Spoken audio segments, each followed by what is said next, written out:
আমার এই কালারফুল শালটা দেখে অনেকেই ভেবেছিলেন এটা থেকে রং উঠবে। শাল থেকে কখনোই রং উঠে না আমার মনে হয়।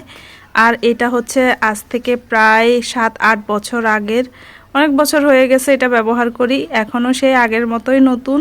খুবই আরামদায়ক একটা শাল, এটা দেখতেও সুন্দর, পরেও আরাম। আর হয়তো কালারফুল দেখে আপনাদের মনে হয়েছিল এটা থেকে রং উঠবে।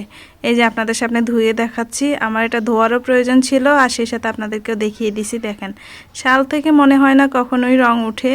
যদি মানে আমি কোনোদিন দেখি নাই যে শালের সুতা থেকে কখনো রং উঠে, তারপরে ধুয়ে দেখাইছি। কালারফুল দেখে মনে হয় অনেকেরই মনে হয়েছিল এটা থেকে রং উঠবে, উঠে নাই। আমি ঝিরির পরিষ্কার পানিতে ধুয়ে নিছি, এত বছর হয়ে গেছে কিন্তু তারপরেও এটার কালার বা কোনো দিকে একটু এদিক সেদিক হয় নাই, যত্ন করে রাখছি তো। আর প্রত্যেক বছর শীতে এটা এত বেশি ব্যবহার করি, আল্লাহর রহমতে ঠিকই আছে সব দিকে। নতুন একটা কিনতে হয় না, এটাই সব সময় অনেক ভালো লাগে পরতে, দেখতেও সুন্দর লাগে।